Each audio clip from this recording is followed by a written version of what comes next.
Hespê Torinoya ji qiyameta mirovahiyê.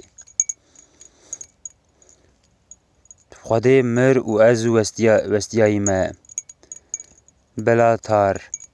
Ew Xwedê ku wî erd û asîman û tiştên di navbera wan de di nava 6 rojan de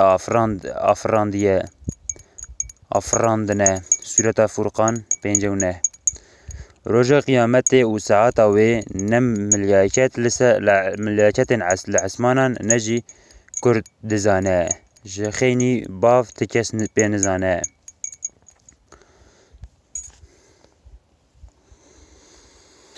Derhênerê hosteyê Macarî Bela Tarê ku di cîhanê de sînemayê de wek Tarkovskiyê ne ruhanî tê zanîn.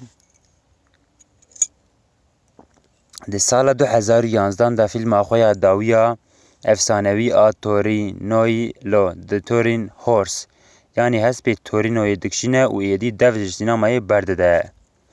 Tar 35 sal li benda çêkirina fîlma xwe ya ku temaşekirina wê gelekî zor û zehmet e disekine û piştî dikişîne jî dev ji sînemayê berdide. Ecêb e, ne wisa? Gelo Tar çima 35 sal li benda vê fîlme maye û ev çîrok û fîlmeke çawa ye ku bûye sedema Tar êdî sînemayê biterekîne.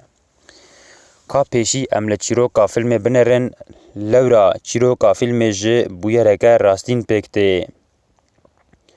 Nîçe hesp hembêz dike û çîrok ji vir dest pê dike. Felezofê meşhûr Nîçe di zivîstana sala 1889 de li bajarê Torinoyê, Îtalyayê ji mala xwe derdikeve û berê xwe dide postexaneya bajêr.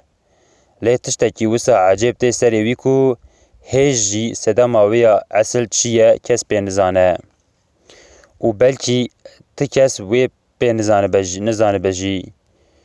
Nîçe di rêde rastî faytonekî û xwediyê wî tê. Hespekî belengaz û ixtiyarê xwe daye erdê, naçe û xwediyê hespê jî ji kerban ew de ber qamçiyan. Lê xwediyê hesp çi dike jî hesp carekê xwe daye erdê û ji cihê xwe naleqe. Nîçe vê bûyerê dibîne û diheyîrê. Tê cem paytonvan, qamçiyê ji destên digre û xwe diavêje stûyê hespê ku ji ber westandinê xwe avêtiye erdê. Dibêjin Nîçe ji ber dilşewatiya xwe digirî û beriya ku bi ser xwe ve biçe bi pistepest ji guhê hespê re gotiye ez li ser navê mirovahiyê ji te re lêborînê dixwazim. Derî û cîran tên Nîçe dibin malê û ew piştî 2 rojan tê ser hemdê xwe û di zivir re ji dîya xwe re dibêje Mater ich bin dam yanî dayê ez çiqas ehmeqim. Nîçeyê ku di 44 saliya xwe da ji ber vê meseleyê aqil davêje. Hetanî mirina xwe bi qasî 11 salan bi vî şiklî dijî. Dê û xwîşka Nîçe lê xwedî derdikevin. Bi kurtasî meseleya Nîçe û hespê Torinoyê ev e. Her çi qas em nizanibin ji ber kîjan sedema Nîçe aqil avêtibû jî piştî vê şahidiyê em aqibeta Nîçe dizanin. Lêbelê gelo çi bi serê vî hespî de hat? Aqibeta hesp û xwediyê wî çawa bû gelo? Tar dide pey vê meseleyê ku 35 sal ewil ji kesekî guhdar kiriye û vê yekê tesîreke mezin daye ser heş û ruhiyeta wî. Fîlma me li ser vê pirsê dest pê dike û Tar li gel dostê xwe Laszlo Kaşamarkayî û li gel jina xwe Agnes senaryayeke li gorî bîr û baweriya xwe çê dike û fîlmê xwe yê jûbileyî dikişîne. Destpêka fîlmê her tiştî kifş dike. Fîlm bi ekraneke reş û bi dengê vebêjekê dest pê dike. Vebêje bi qasî deqe û nîvekê behsa serpiyatiya Nîçe dike ku me li jorê behs kiribû. Dûra sahneya ewila fîlmê bi mûzîkekê efsûnî ku ji tarîtiyekî Kurd tê, di nav bav û bagerê zivistanê de dest pê dike.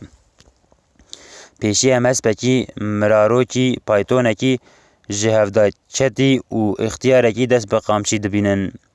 نێزی 4 دقه û nîvan kamera yek plan e. Ji hesp berê xwe dide mêrikê ixtiyar. Gejî ji wan dûr dikeve û ji nav mij, toz, daran û peytonê dibînin. Seranserê filmê bi plan sekansen hatiye kişandin û bi giştî 30 sehne hene. Ji ber wê jî tê gotin ku derhêner vê filmê bêyî montejeke bi hûrgûlî bes bi planên kamerayê peyv xistiye. Ji xwe film di esasê xwe de filmekî vêdatir wek belgefîlmeke rasteqîn û ji jiyana malbatekî xizan e. Xwedê di 6 rojan de dinya afirand, lê wê qiyamet di nava çend rojan de rabe. Filma me ya Reş û Spî hespê Torînoyê ji 6 rojan li hev pêk tê. Li gorî hemû kitabên pîroz Xwedê dinya di nava 6 rojan de afirandiye. Lê wê qiyamet di nava çend rojan de rabe. Tar di vê filma xwe ya Anti-Genesis de atifê xweliqandina dinyayê dike û ew jî di nava 6 rojan de qiyametê mirovahiyê radike û ji me re behsa dawiya dinyayê dike.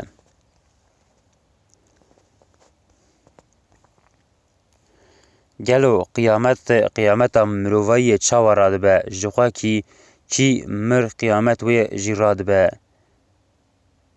Lê qiyameta mirovahiyê dawiya dinyayê çawa radibe. Tar daye peyvan pirsan û bi filma xwe ya muezzem bi bersiva xwe daye. Li gorî tar dema hemû xirabî rûdan û îşareteke heyat û manê nemabe wê demê êdî qiyamet e.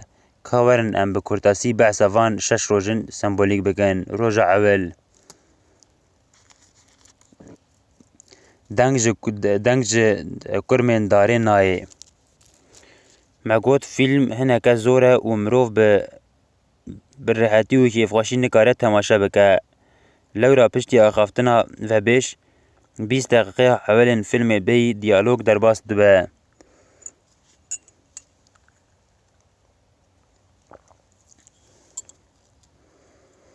Ohlsdorf paytonvan ji milê xwe yê rastê seqete û çavekî wî jî nabîne. Piştî ku li nav bajêr hespê xwe yê nexweş û ji hevda ketî dide ber qamçiyan û dibe sedema aqilavêtina Nîçe, berê xwe dide mala xwe ya li derveyî bajêr û sahil. Dema nêzîkiyê dide malê ji ser paytonê dadikeve û bi serî hespê digre û ber bi hewşa malê ve dibe. Li vir em keçika Erîk dibînin. Erîka. Keçik bêyî axaftin û xêratinekê li bavê xwe bike tê hefsar û hamûdiyê hesp derdixe û bi hev re hesp dixin gomê. Gom jî xirabe ye. Li derve tu dibê qey qiyamet e. Ji derve dengê bager û dengê heywanên kovî tê nav malê. Bêyî axaftinekî her du karakter xwe yê nav malê dikin. Qîzik kincên bavê xwe diguherîne, dest bi şêkirina şîvê dike.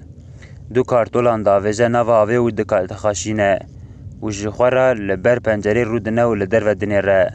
Muzîk eynî ye, tim xwe dubare dike. Roja ewil beriya Razanê mêrik li çêranên xanî dinere û ferq dike ku dengê kurman daran nayê û ji qîza xwe re dibêje ev 58 sal in ku dengê wan dihatin min, lê niha êdî dengê wan nayê min. Qîzik jî guhên xwe bel dike û dibêje heqeten dengê wan sekinî ye. Nayê û ji bavê xwe dipirse ev hemû tişt tên çi maneyê bavo? Bav dibêje nizanim, hadî em rakevin. Roja dudiyan. Hesp xwe dide erdê naçe. Dibe dotina rojê, bav û keş tên ku hesp û paytonê girê bidin. Lê hesp dike hişînî û ji ber malê naçe. Dike nake hesp xwe daye erdê naçe. Bav jî neçarî nikare biçe bajêr da ku dabara mala xwe bike. Hesp û paytonê dixin axurê û vedigere nav malê. Deriyê debarî û sembola hêz û hêviyê hesp nexwaze ji malê derkeve. Dîsa heman sehna xwe dubare dikin. Guhertina cil û bergan, çêkirina kartolan, temaşekirina pencerê û li ser maseya xwarina şîvê, bav li nav مالی داران هور دکه کچک جی جلوبرگین سپی دشو و ببنده لناو مالی ددالقینه.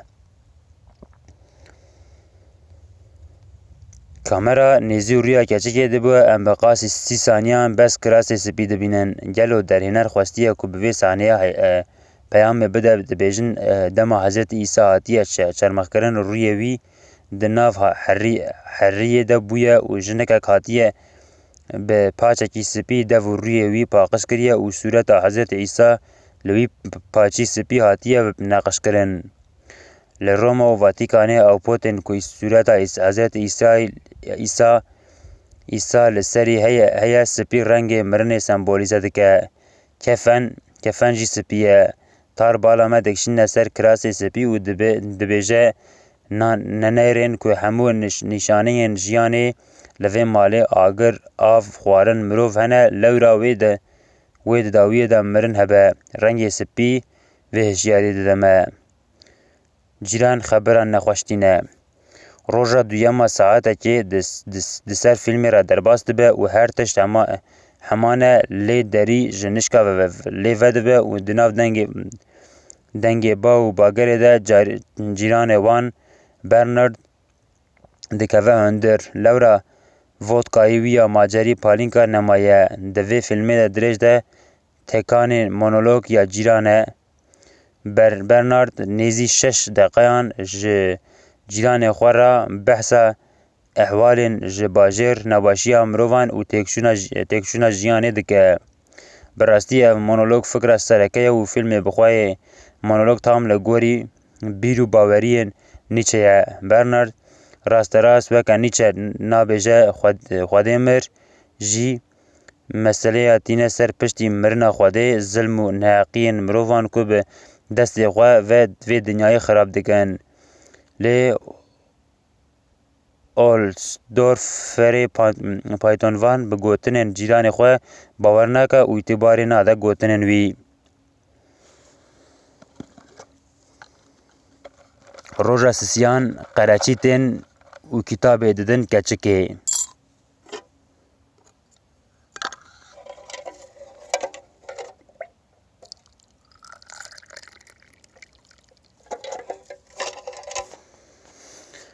دبر روژا سسیان سری سبه کچک را دبر دچه جبر آوه دکشینه باف جی جخوی را دبر ودکا این خواه دو خون و دشن گومه حسب امی خواه نخواریه کچک جی حسبی را دبیجه بخواد تو مجبوری اف دو روژن لسر حسب درناکه و دروه دچن مالی دیسا تکان خوارنین خواه کارتولا دخاشینن و دخوان جدر و دنگک تی کامرا بری خود دای گری کو شاخک پوش لی مایه هم دبینن کو پایتون جور بر به مالا وان وتی کچک جه سر خوارن را دبه و دچه بر پاجه لی پایتون دنره باو دبیجه اف چیه چه دقاومه کچک دبیجه پایتونک تی هر حال قرچینه پایتون دو هست لی گریداییه تی لبر بیره وان ده سکنه جنو زاروک و میر تیدا هفت کس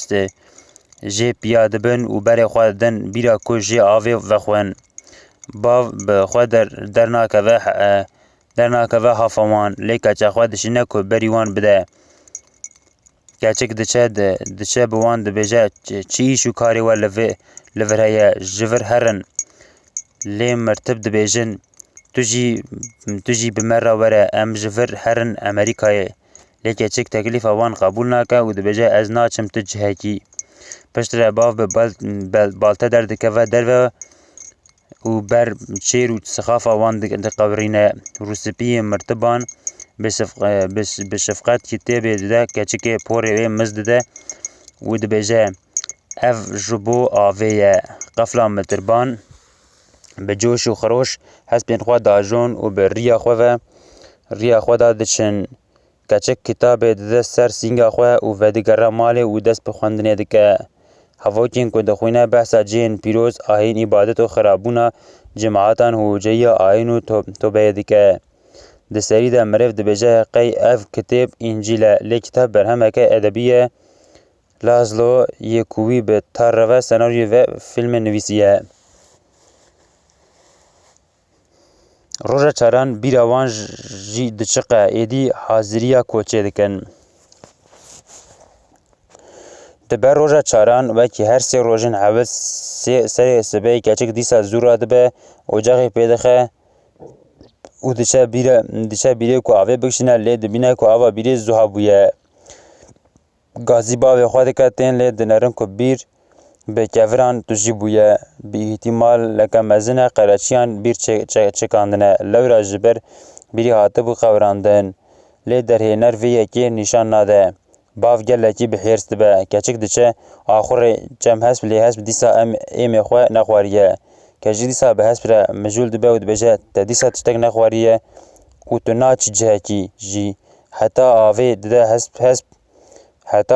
هست لی هست با آوه جی و نخواه کلاف همو اشارت چنه تین چمانه بیر چکیه وی ایدی آوان تو نبه هست جخوارنن و خوارنن هاتیه برین خود ده عرده و جهش کی وجنا چه شرط و مرجن جیان و دباره لور نمایه دی باوله دنره کو وها نابه حاضری دکن کو جور بچن کلو پلیان خود دن هف اشیاء خواه لبر عربو که تکری بار دکن و هف جیج پاش و پی و گره دن و به دستان عربو که کاش دکن دچن جدارا حشک بوی یا لسر گرد بورن لی پشتی دمک بر رف دزفرن مالی گلو چما نچون و جاردن و گریان مالی لورا باو باگر مساده نگر که او بچن دارا زنابوی جی ایدی اشارتا تکچونا جیانه او جی مجبوری و دگرن مالی لورا همو و گر جی جبو مالیه. روژا پنجان ایدی چرا جی دتمره و ناکوه. دو روژا پنجان ده سانه به پلان رازان باف دست پیده که وک مرین خود دریش کریه و جنشکا و راد بسر خواه کچک ده جلوبرگین وی لیده که باف راد به خورتک جه پلینکیا لسر ماسه بسر خود داده که کامرا فوکوسی دو قده و شوشین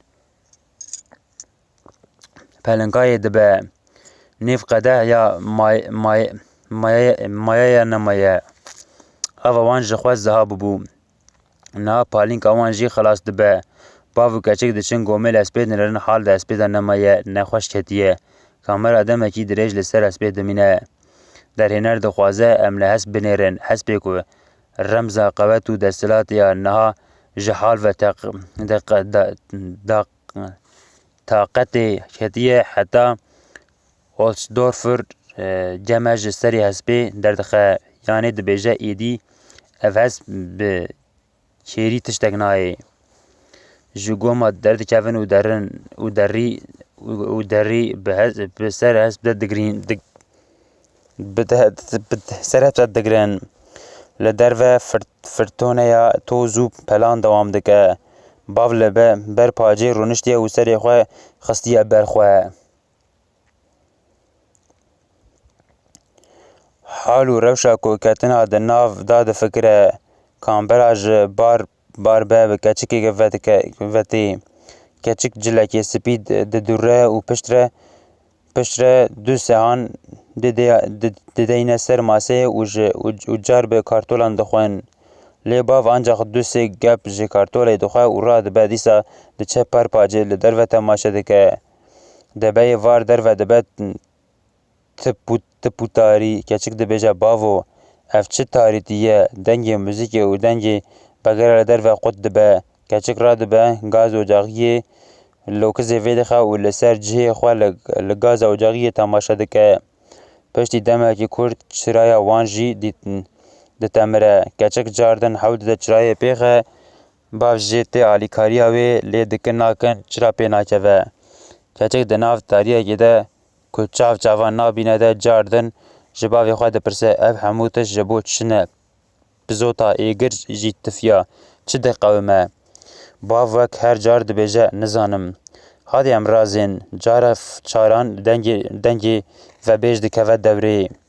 Dengekî stûr ku behsa felaket û xeberên nexweş dike.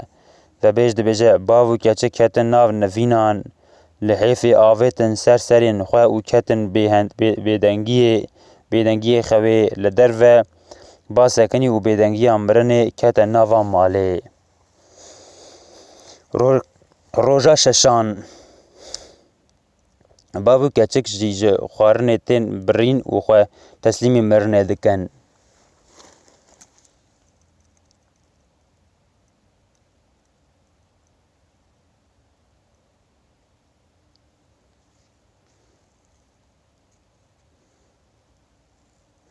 Em tên roja dawiyê yanê roja şeşan. Heta niha dengê kurmên darê hatibûn birîn. Hesp xwe dabû erdê nediçû cihekî û di ser de jî ne em dixwar ne jî av vedixwar. Bîra wan avê çimiqî bû, êdî ji avê mehrûman di ser de çiriya wan jî pê nediket û dengê bayî jî nedihat wan. Yanî hemû nîşanên lebat û tebatên jiyanê yek bi yek tune bibûn. Bê av, bê nan, bê wasite, bê ronahîma bûn. Di ser de nikarên koç cihekî din jî bikin. Piştî gotinên vebêj, sehne bi ekraneke reş vedibe û li ser maseyê em bi bav û keçikê dibînin. Sehanên wan li pêşiya wan in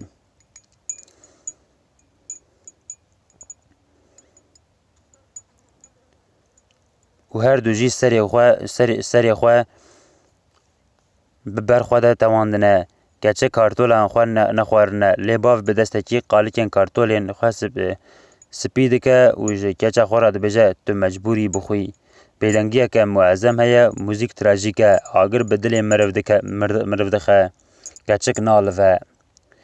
Sahne wek tabloyekî ye ku di serdana navîn maye. Bav gepekî du gepan ancak dixwe lê nikare dewam bike. Ji cihê xwe naleqin û wek adeta her rojî naçin serî li hespan jî nedan. Bi îhtîmaleke mezin hespê wan ji birçîbûn û tîbûnê miriye. Her du jî dihezirin ka çi bi serê wan de hatiye. Her du jî serê wan li ber wan de li sahan û maseyê dinêrin. Ekran reş dibe û fîlm diqede.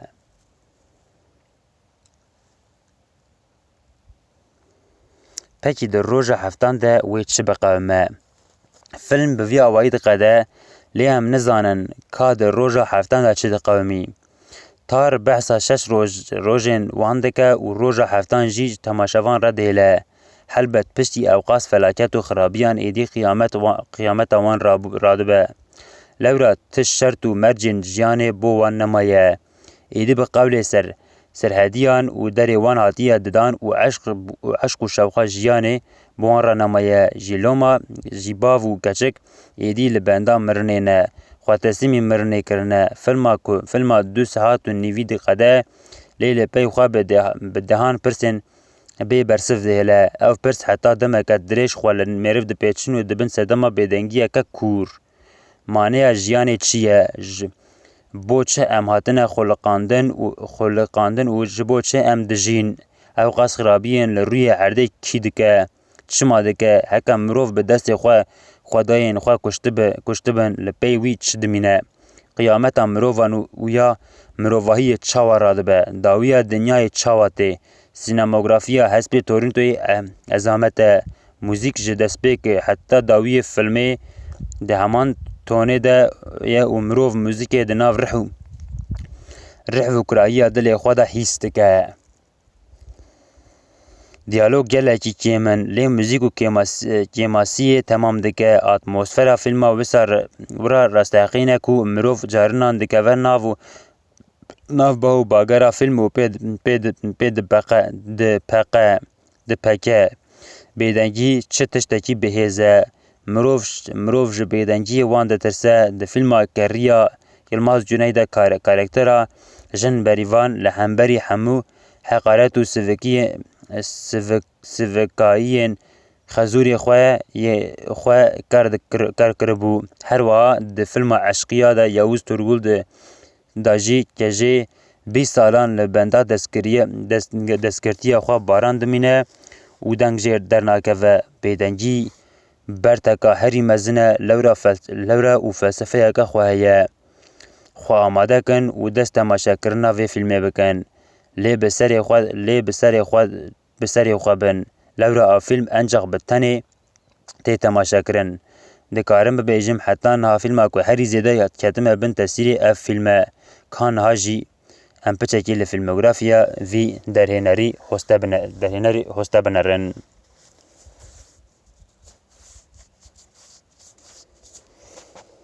Tar derhêneriyê hevdeh film û belgefîlman kiriye. Her çi qas bela Tar piştî hespê tewrantiyê fîlmên sînemayê nekişandibe jî, ji wê fîlma xwe ya heta niha di nav 11 salan de 2 belgefîlmê kişandine.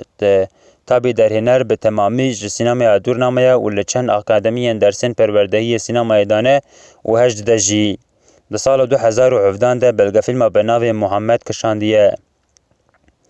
Belgefîlm derbarê zehmetiyên penaberiyê ku li Macaristanê ne. Di sala 2019 de jî Tar belgefîlma Missing People dikişîne. Belgefîlm behsa bêkes bêwarên li Vîyanayê dike. Fîlm xwe ya ewl ji Saletî Tzovsk di sala 1977 de dikişîne. Tar dema hêj zarokekî 10 salî ye di fîlma Ivan Illich Halala mirina Ivan di 1965 de lîstikvaniyê jî dike. Ew heta niha di 4 fîlman de aktorî jî kiriye. Her wiha fîlma wî ya Tango ya 7 saet û 19 deqeyê di nav 7 fîlmên herî dirêj û sînemayê cîhanê de tê hesibandin. Fîlmografiya derhêner.